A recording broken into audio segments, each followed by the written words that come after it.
Benar nggak? Makanya ketika kita sedekahin orang tua, jangan berpikir macam-macam. Karena kalau orang tua tuh ngasih ke anak nggak pernah sayang, nggak ada hitungan. Tapi kalau anak hitung-hitungan, bener-bener. Apalagi kalau yang bininya galak, ribet. Bener, bener nggak? Iya, digentak bini berangkat.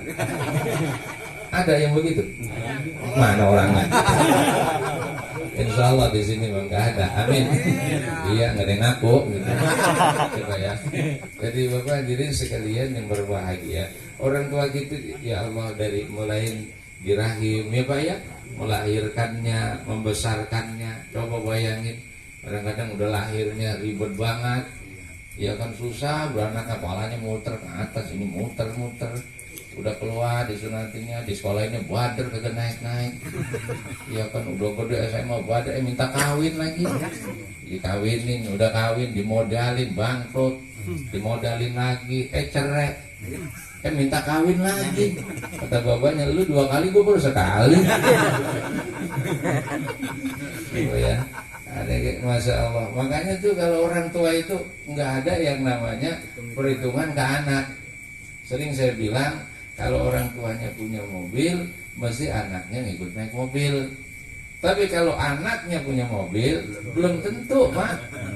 Bapak emaknya diajak naik mobil, belum tentu. Kadang-kadang anaknya jalan-jalan, bapak emaknya ngomong di rumah. Iya kan? Iya.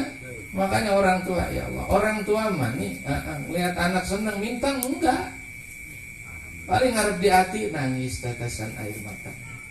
Abongan, kalau orang Betawi bilang, orang tua nggak ada kita nggak doain, nggak bisa, abongan itu. Abongan.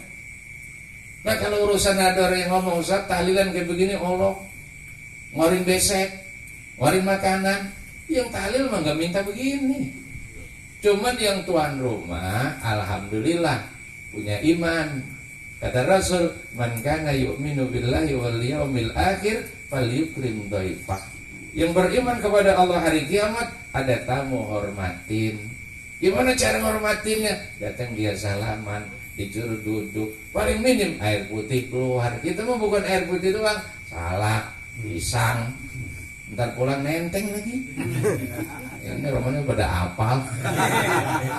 Ya, tapi jujur, saya Bait yang datang mah nggak ngarepin besek ya pak ya, bener nggak? Saya mau tanya bapak, kalau nggak dikasih besek ikhlas nggak? Romanya berat amat. Ya, saya jawab ikhlas apa enggak dah? Alhamdulillah. Udah jangan dikasih beseknya. Coba ya. Jadi kita nih ngedoain orang tua kita berkah. Amin ya robbal. Saya teringat hadis Rasulullah singkat padat. Tasaddaqu ala anfusikum wa ala amwatikum walau bisyurbati ma'in. Fa illam takdiru ala dzalik fa bi ayatin min kitabillah. Fa illam ta'lamu syai'an minal Qur'anil azim fad'u lahum bil maghfirah wa rahmah.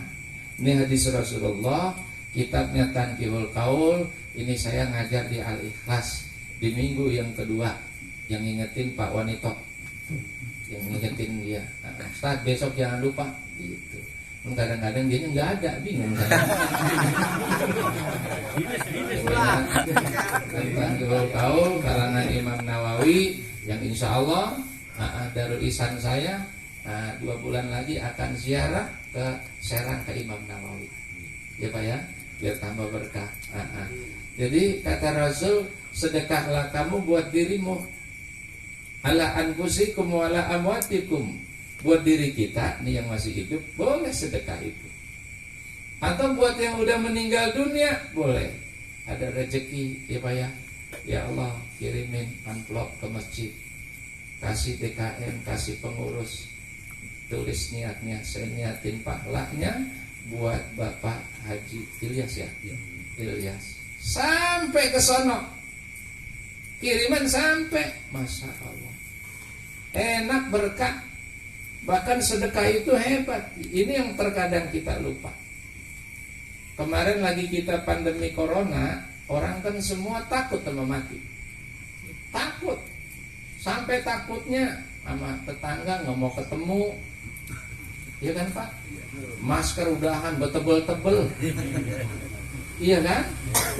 Apalagi kemarin Pak, itu yang namanya ambulan ngiung tiap hari itu. Aki-aki meriang semua. Coba ya. Kita saking pengen selamatnya, apalagi di perumahan begini. Saya jalan aja susah. Portal gede-gede banget. Nggak tahu coronanya nyelos dari bawah. Ini kadang-kadang saya bingung ya Pak ya. Logika kita nih nggak masuk gitu loh. Nggak masuk. Kita pengen selamat. Pekerjaan zahiriyah, usaha zahiriyah, usaha jasmaniah kita lakuin. Masker, minum vitamin C, berjemur. Tapi satu hal kita lupa. Rasul ngajarin kita kalau pengen selamat dari musibah. As-sadaqatu taruddul bala. Sedekah. Ya Pak ya. Sedekah. Kalau orang sedekah selamat. Apapun dengan sedekah. Coba Bapak, orang usaha naik nih, ekonominya naik, pedagang usahanya naik, enggak sedekah, ketika diuji sama Allah goyang, jatuh terus. Tapi kalau dia sering sedekah, diuji sama Allah goyang aja dikit, insya Allah enggak jatuh. Itu kehebatan sedekah.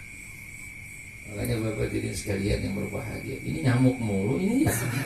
Ini nyamuk keselangkangan di benar. Memang perumahan ada nyamuknya baru kali. Nyamuk mah di mana-mana. Bapak jadi sekalian yang berbahagia.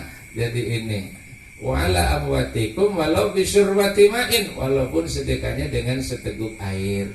Nah, ini yang sampai ke almarhum tuh tadi bacaan Yasin. Ya Pak ya? Tuh tahlil tahmid itu. Nah kalau yang begini nih, ini buat kita yang hidup, ini buat kita ini mah. Ya kan saya ceramah Bapak makan, ini buat kita. Ya terusin makannya. Ya mau udah disediain ya Pak ya. Memang kalau nasib penceramah mau begitu Pak. Ya, jujur aja saya mah kagak sedih kagak saya ngomong Bapak makan. Ya kan udah nyomot aja belum saya. Tapi ntar pulang menang biasanya. Ini tuan rumah jangan dipikirin, jangan. Dia dimasukin hati aja. Jadi Bapak jadi sekalian yang berbahagia. Jadi kalau yang ini buat kita ya Pak ya. Nah makanya kalau orang dulu, orang Betawi nih, kalau di Betawi itu biasanya ada kebiasaan kalau sedekahan dulu memakai bandeng, sayur bandeng dikecapin itu Pak. Pucung. Mesti nggak dipucung, dikecapin dulu. Dulu terkenalnya di Babelan kecap cap itik gitu, dikecapin. Tiap sedekahan mesti ada sayur bandeng, mesti. Cuman karena ustadz jarang, masjid musola masih sedikit, taklim masih sedikit, pemahaman agamanya rendah. Rendahnya gimana? Kadang-kadang mau sedekahan, tuh lakinya mesen sama bininya, Neng, palanya sisain buat babak. Dipisahin 2, taruh di mangkok sama sayur, taruh di kolong meja, kolong pangkeng. Niatin buat babaknya yang udah enggak. Pas besok pagi di longok, pala bandeng kagak ada. Pala sama lakinya, Bang, babak lapar banget di sana Bang. Nggak tahu tikus pala botak nih. Kayaknya babaknya dia itu. Coba ya. Nah sekarang udah ustadz banyak, taklim banyak. Alhamdulillah tuh. Hakikis coba ya. Alhamdulillah. Makanya Bapak Ibu yang saya muliakan. Nah acara kayak begini insya Allah berkah. Bapak bisa lihat dah. Anak yang sering ngedoain orang tuanya. Coba ya. Rezekinya beda. Anak yang sering sedekain orang tuanya, kehidupannya berbeda. Bapak lihat, terkadang biasa aja ekonominya, tapi tenang kehidupannya. Tenang. Karena apa? Siapapun kita itu lahir dari rahim ibu. Siapapun kita terbentuk atas kudrat Allah melalui sperma orang tua kita. Makanya di situ nilai keberkahannya. Makanya orang ziarah boleh kemana-mana, mau ke Cirebon, ke Banten. Kadang-kadang orang tuanya nggak disiarain. Ini yang terbalik, ya Pak ya. Makanya Bapak Ibu yang saya muliakan, walau bisyurbati ma'in fa illam takdiru ala dzalik fa bi ayatin min kitabillah. Kalau sedekahnya enggak bisa pakai harta, kirimin ayat-ayat Allah. Sebisanya Bapak syukur Yasin. Ustaz, kenapa sih orang baca kuburan tuh Yasin enggak waqiah? Ada yang begitu ada. Ada enggak? Ada. Ustaz, kenapa di kuburan kok Yasin? Emang Al-Quran cuma Yasin aja? Enggak begitu maksudnya. Setiap ayat itu ada pakem-pakemnya. Walaupun yang kita baca apa aja boleh, tapi lebih tepatnya itu. Kenapa? Karena kata Rasulullah, orang yang membaca Yasin di depan kuburan diususkan untuk mayit. Yang membaca Yasin diususkan untuk orang yang udah enggak yang di alam barzah, yukhaffifu anhu an azabil qabri, azab kuburnya Allah ringanin. Itu jadi lebih tepat. Makanya ada lagi surah Waqiah dibaca, beda lagi. Apa dia? Buat rezeki lancar gak susah. Ya walaupun apa aja boleh. Ya Pak ya? Boleh gitu. Bapak hadirin sekalian yang berbahagia, kayak begini nih.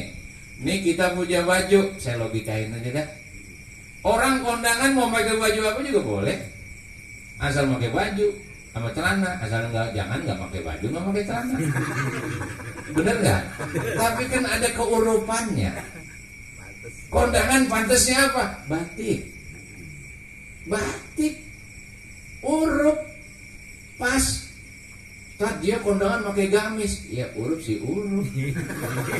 Cuman kalau yang krian ada dangdut ribet dulu sana. Bener kan? Ada pas-pasannya. Ada pas-pasannya. Bapak Ibu yang saya muliakan, orang nikah di mana-mana pakaiannya pakai apa? Jas. Pantes. Daleman putih pakai jas, cakep, kelihatan mana pengantin, mana bukan pengantin. Iya kan? Coba nikah pakai kaos. Itu. Biasanya begitu nikah yang lewat belakang rumah itu.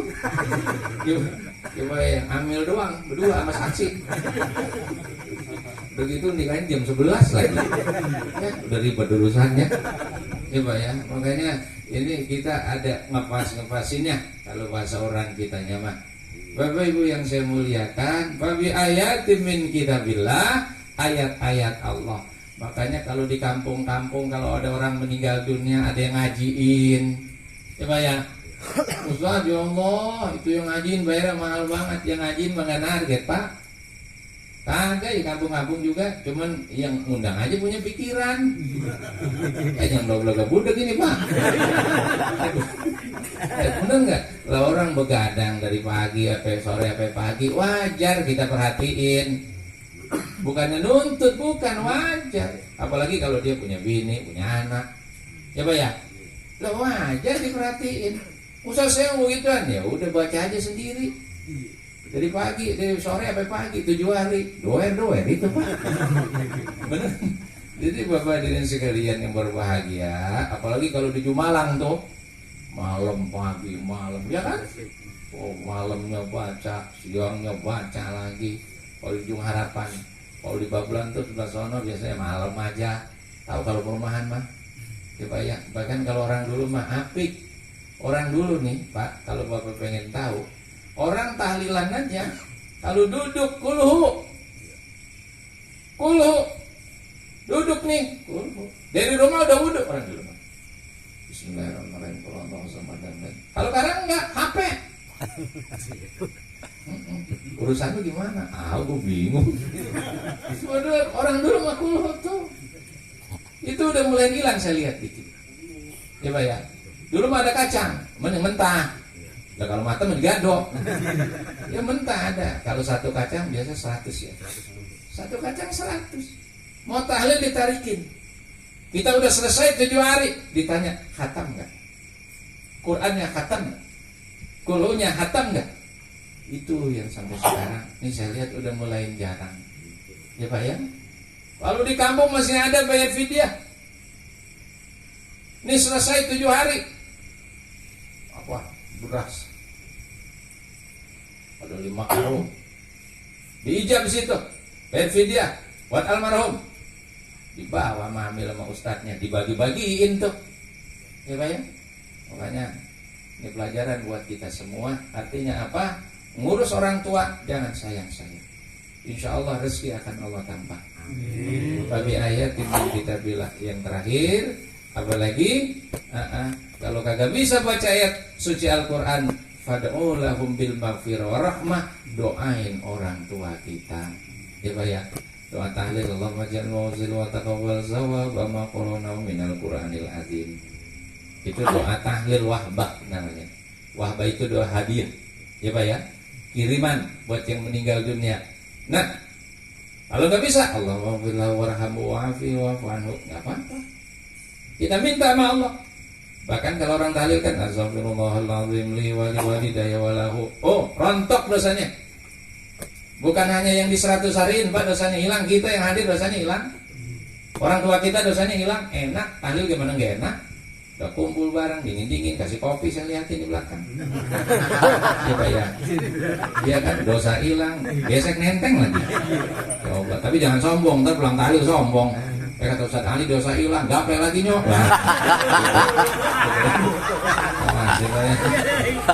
Ini Bapak hadirin sekalian yang berbahagia. Nah, ini saja dah yang dapat saya sampaikan. Jujur saya masih ngantuk banget Pak. Habis ngajar Pak Nito, tak datang apa tak? Aduh gimana ini ya? Ya udah Pak Nito sekalian jalan dari sini. Besok pagi saya mau ke Serang jam 6 ya Pak ya. Nah doain biar sehat ya Pak ya. Juga semalam saya nggak bisa ikut sampai hadir karena saya juga ceramah sama Bapak nge-share, saya lagi makan nasi uduk tempat acara itu ya Pak ya. Ya malum aja kalau lagi bulan begini mah dah ya Pak ya. Yang mudah